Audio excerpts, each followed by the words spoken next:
Turn the dial, turn it loud. Miami's pride, make us proud. CanesWear crew, you hear the crowd. Hurricanes ain't backing down. Every play, every score. Raising bets and raising roar. Rocking orange, green galore. All for one and one for four. We got FTSN, taking names, winning again. Podcast fam, till the end. Tune in, now let's begin.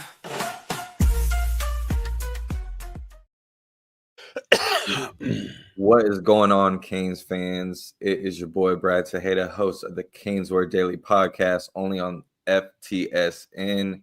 It is Fan Friday. I got my boy E, none other than Jerk Go Boom TV on X. Make sure you hit a follow for him.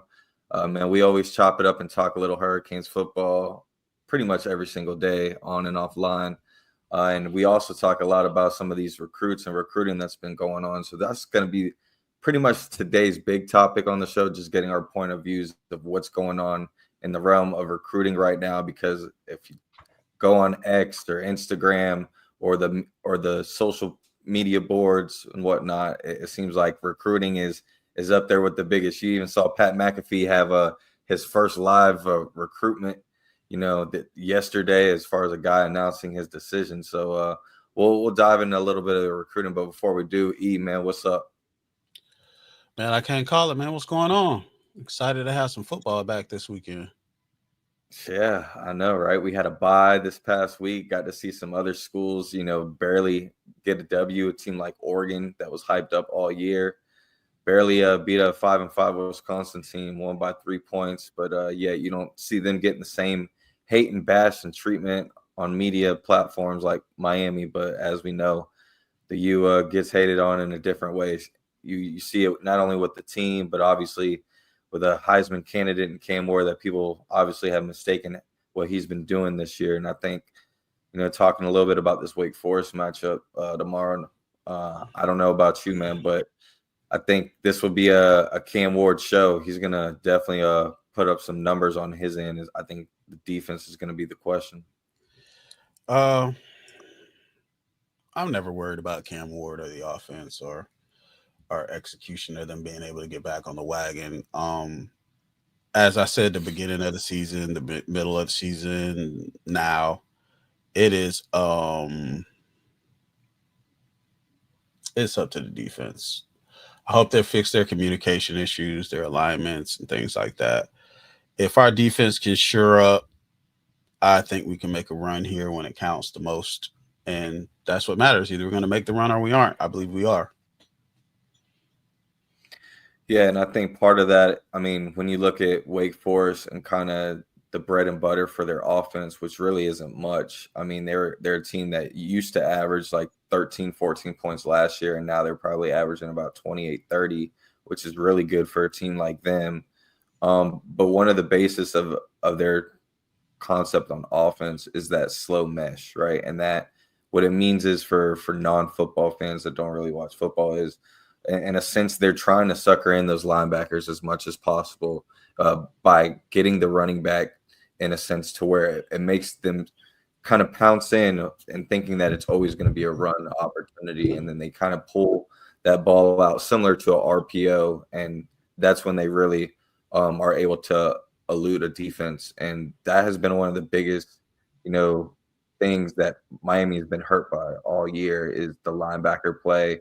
Whether it's a good running back that can also split out wide and go in motion and cause different issues. Like every team we played against, the running back has had a big play at least. And this is a Wake Forest team where their running back is literally the alpha of their offense. And he's going to be able to do all the things that he's used to doing every week because that is the weakness of this defense. So I'm really interested to see how we tighten up this week. Yeah. If the defense plays like they're supposed to, I believe they'll absolutely win their one-on-ones and they'll destroy that fucking slow mesh. You know what I'm saying? I think this should be, a roster battle, and I think we have the better roster by a mile. And it's either we're going to come in here and show those guys who we are or we're not. It's really no It's like really no ways around it. This weekend will tell me more about our team than I've seen all season. So it's going to be how they respond after a loss, how they play. And if they come in there and they just kick the absolute dog shit out of Wake Forest, no mercy, then I know we're ready to go do some things because we got a big challenge and a great team in Syracuse, with their quarterback has just about as many passing yards as Cam Ward.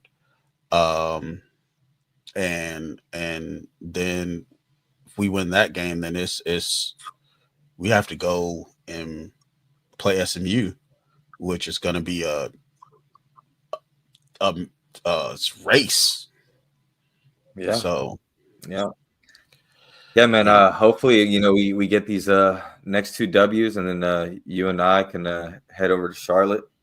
Yeah, We already got that definitely. hotel Like I booked have up that. months in Yeah, advance, right? yeah. We've When had did we that book that? thing booked for months in advance. So, well, we got to hope it happens. But I think, leading into the main topic of what I want to talk about is, I think one of the reasons why you're seeing this team and the staff prepare the way that they're doing on the football field, with the mentality of all they care about is going 1-0 and focusing strictly on this football season, is because look at what they're doing in a recruiting aspect right now, right? There is like a recruiting frenzy going on right now where big time targets are either flipping or committing to other programs, especially in the last 2-3 days, right? Even a rival program in Florida got about 3-4 guys just within the matter of a couple of days, right? But when you really look at some of these targets and some of these programs that are getting these targets and flips, are these the main guys on Miami's board? No, right? But then you also got to look at this. For example, a team like Florida, right? They're a team that's sitting at 5-5 currently. They don't really have much to play for this season besides getting bowl eligible, which you got 2 games left. Ole Miss this weekend, Florida State next weekend.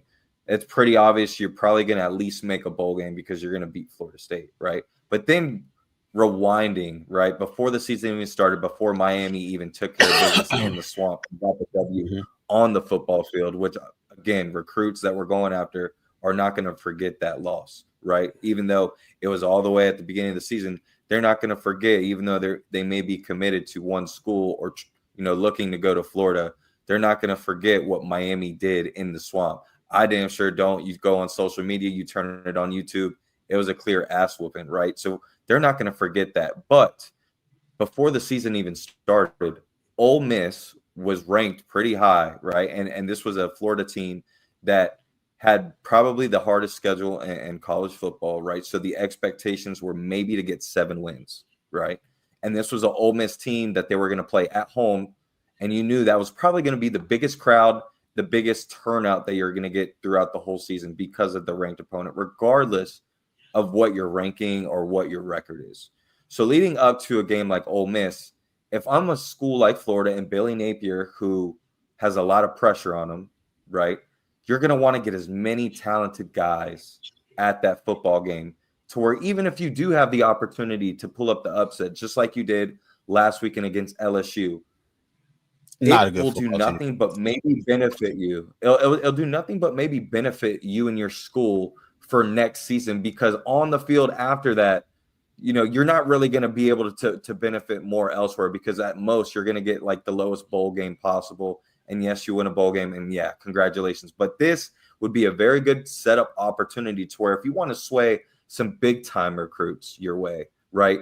You do that. Now, do a lot of these kids are they really interested in Florida? Probably not. Well, guess what? You and I both know, just like when you're trying to, date a girl or have some fun after, you got to sway them, right? You got to take them out to dinner. You got to take them to the movies. You got to pay for it. Well, guess what?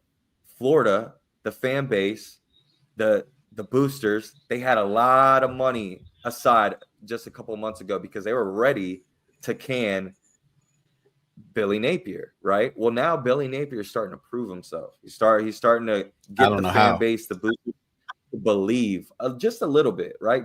They're starting to believe a little bit. No, I'm not. I mean, they're starting to believe, but I personally think it's smoke and mirrors. I personally think them beating a 6-win subpar team means absolutely nothing.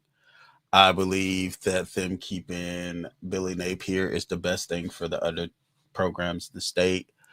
I believe he is not the coach for the University of Florida. I believe they're going to get kids because the University of Florida is an attractive place to play with NIL and things like that. But as far as winning and a good program, it is smoke and mirrors, and they're falling into it. And I love that for them. I love that for them. They believe in that coach and they believe in the program because they play teams hard, and they lose. Um, no, I don't give a shit what the outcome is Saturday of the Florida game. They're not that to me. I mean, I I believe don't I DJ don't believe Lagway is a great football player, but that's it. I don't believe that their NIL is really up to par, in my opinion. I think a lot of these kids that are, taking these visits is because, they're getting incentives, to possibly go there, in my opinion. And I mean that's everywhere in college football. Every school does it. But again, you got to understand with recruiting, timing is everything. And just going back to what we originally were talking about at the beginning of the show of going 1-0, we got Wake Forest this week. We were not in this position last year, right? Our season was pretty much, on the back end of where we kind of knew what kind of this team was, and we were able to at least focus on recruits and get these guys at least in the building to experience the whole atmosphere at the end of this season, right? Well, this year, Right. not only is it different because they moved early signing day, right?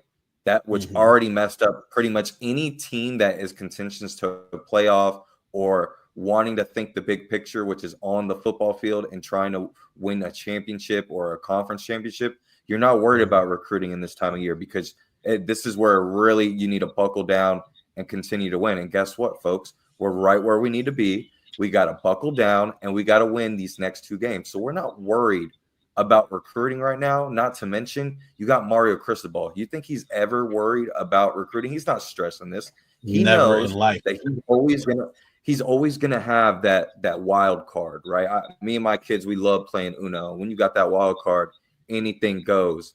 And when you got that wild card at the end of recruiting, that's what really makes a difference, especially when you're going head to head against a school that you've already mollywopped on the football field early on in the season, right? But guess what's going to happen, folks? You take care of business this weekend against Wake Forest. You take care of business at Syracuse to end the season. As soon as those two games ends, you're going to have a window right before early signing day, right? You're going to have that window right before early signing day to get all these kids that are going to other places right now, the Kellen Wiley Juniors, the Ben Hanks Juniors, right? All these kids that you're trying to target right now, and from a media platform and people that don't really follow recruiting, these are all the kids that are, oh, he's going here, he's going there. And then all of a sudden you start to hear bad news on Miami's end and you think a certain way. That's not how it works. That's not how it happens. Timing is everything.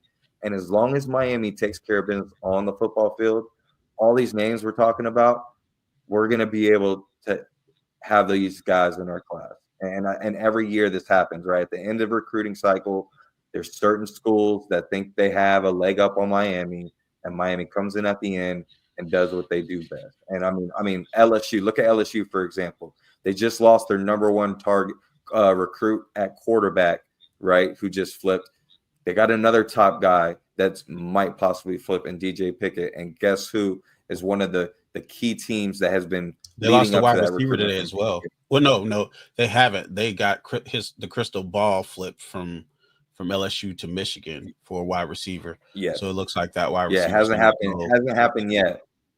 Hasn't happened yet. But if these guys start to fall, you can only imagine if someone like DJ Pickett could possibly be a hurricane as well. But I mean, I just want fans to understand, like, especially the ones that don't really follow recruitment.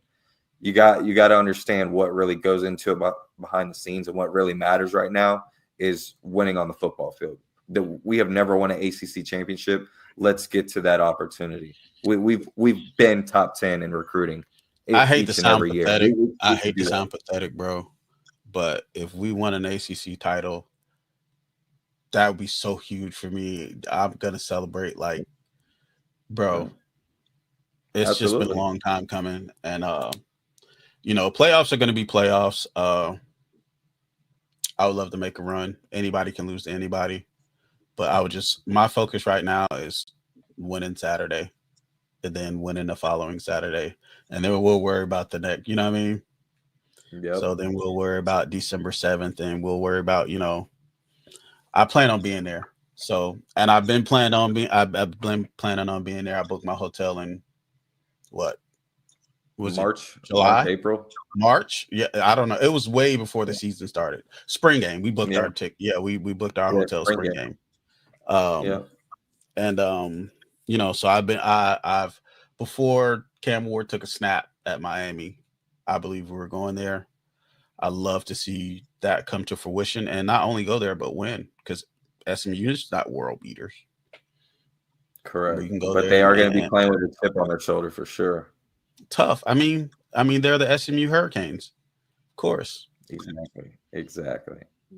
So, But hey, man, well, we'll see. We'll see what happens. Like you said, man, we got to take care of business this weekend against Wake Forest. I mean, I don't know if you look too deep into what Wake Forest is bringing to the table. They got a nice they're really running good back by football the team. name of Damon Claiborne is really good. Probably one of the best running backs we're going to face all year, for sure. He's got like 11 touchdowns, almost 1,000 yards already.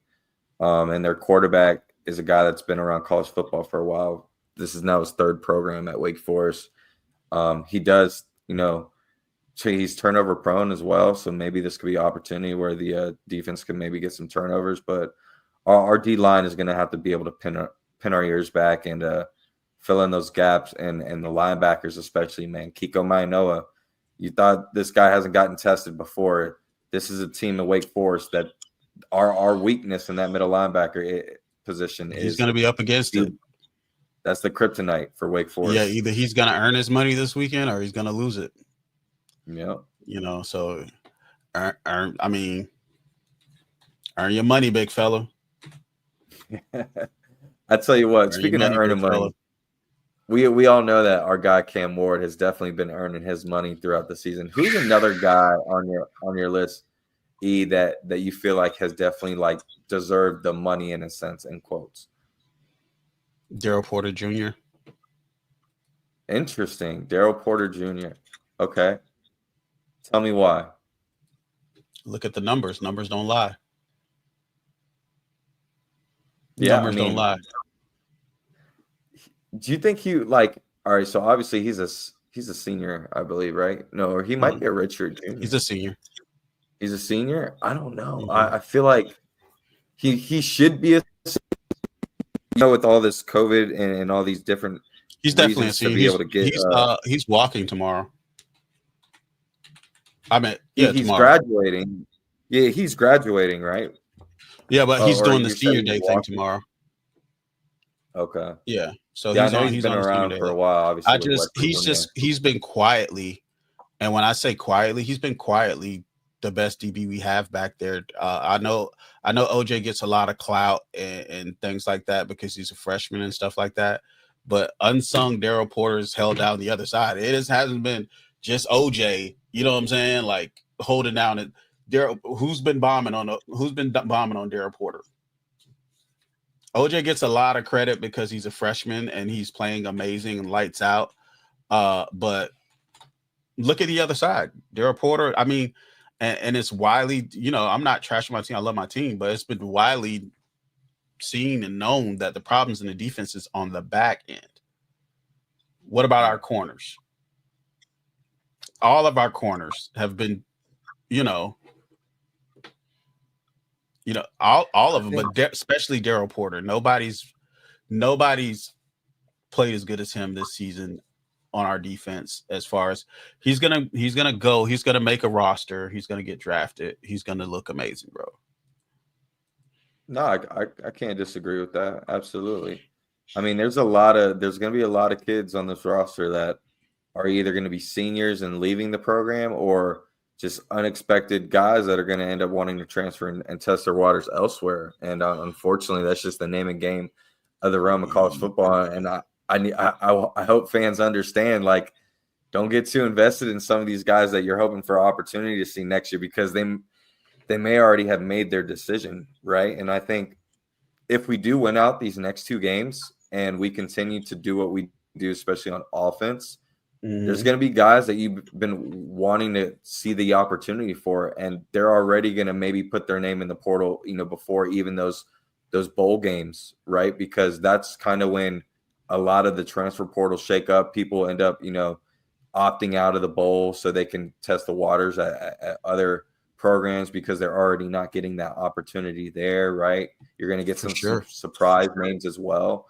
Luckily for Miami, all the starters and all the contributors are either seniors or juniors that are most likely going to hit the NFL anyways after the season. Someone like Elijah Arroyo is one. Someone like Jalen Rivers, who has the opportunity to come back another year if he wanted to play football. Those guys he's going to go first round. You think Jalen Rivers will go first round? I don't know. I think after all the evaluation and the Senior Bowl and Pro Day, I think his stock is going to his tape is so impressive. His tape is he's definitely diverse. His tape is he's definitely diverse. I would say second, third round, maybe. Yeah, well, I know we'll at least get Cam up there, minimum. Arroyo is going to be an interesting one, in my opinion. I know he has the opportunity to come back, but I think just him battling through so many injuries, and he's already a physical specimen. I think he's done his job this year to put on enough tape to really get drafted at least maybe third round, if that. He's a guy that he can play in the NFL right away with just his body frame and what he brings to the table. And with a guy that's already gone through a lot of injuries, you don't want to risk anything else more crazy if you could already, reach your dream a year early. So I think Elijah Arroyo is going to be an interesting one to see where he goes, what round.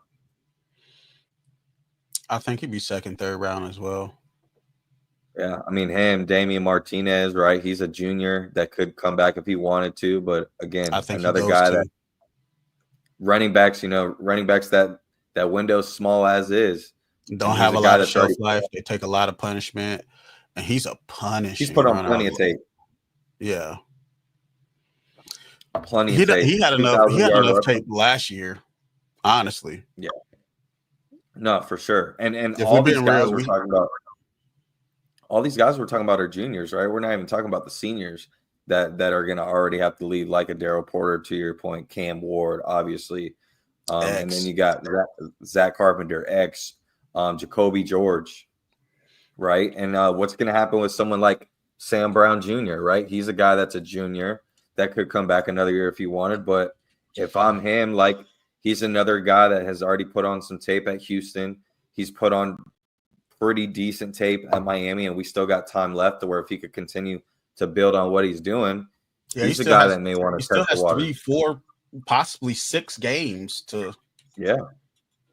We make a run. That's 6 games to do what you do.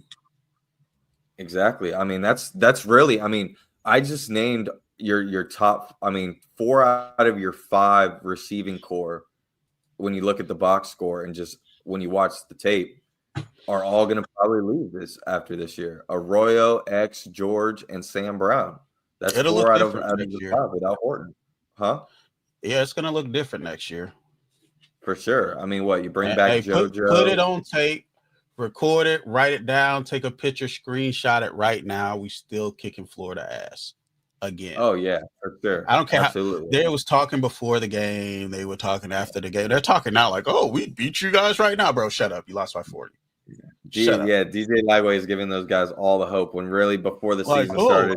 DJ, he played in that game. Graham Mertz was a Heisman before the season, right? Yeah, Graham Mertz was a Heisman before the season. Right. Like, come on, bro. Yeah. Get out.